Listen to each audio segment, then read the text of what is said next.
दोस्तों, आज हम धनतेरस के पर्व से जुड़ी कथाओं को जानेंगे।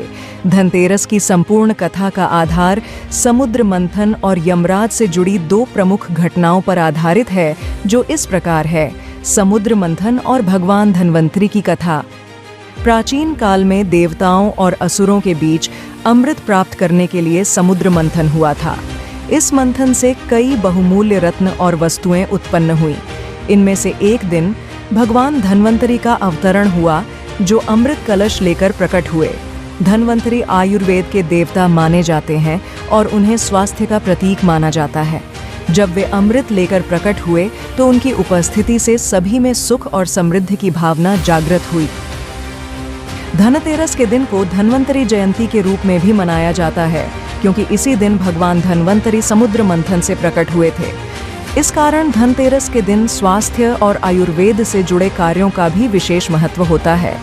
इस दिन लोग नए बर्तन और सोने चांदी की चीजें खरीदते हैं, जिससे उनके घर में धन और समृद्धि का आगमन होता है। इस दिन लोग सोना, चांदी और बर्तन खरीदते हैं, क्योंकि यह माना जाता है कि ऐसा करने से घर में लक्ष्मी का आगमन होता है और समृद्धि आती है। एक और प्रसिद्ध कथा राजा हिम से संबंधित है। हिम नामक राजा का एक पुत्र था, जिसकी कुंडली में यह भविष्यवाणी की गई थी कि उसकी शादी के चौथे दिन उसे सांप काट लेगा और उसकी मृत्यु हो जाएगी। इस भविष्यवाणी से राजा और रानी बहुत दुखी और चिंतित हो गए।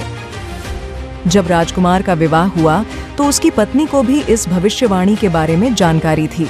उसने चौथे दिन अपने पति को सोने नहीं दिया और घर के प्रवेश द्वार पर सोने चांदी के गहने और बर्तन जमा कर दिए।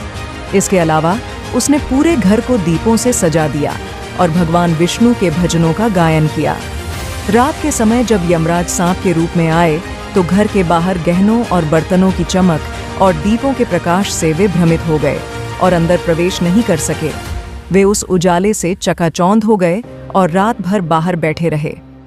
सुबह होते होते यमराज खाली हाथ लौट गए और इस तरह राजकुमार की जान बच गई। इस घटना से यह विश्वास बढ़ा कि धनतेरस के दिन दीप जलाने और नए बर्तन या आभूषण खरीदने से परिवार में दीर्घायु और समृद्धि बनी रहती है। यमराज से रक्षा और समृद्धि की प्राप्ति के लिए इस दिन को विशेष रूप से महत्वपूर्ण माना जाता है।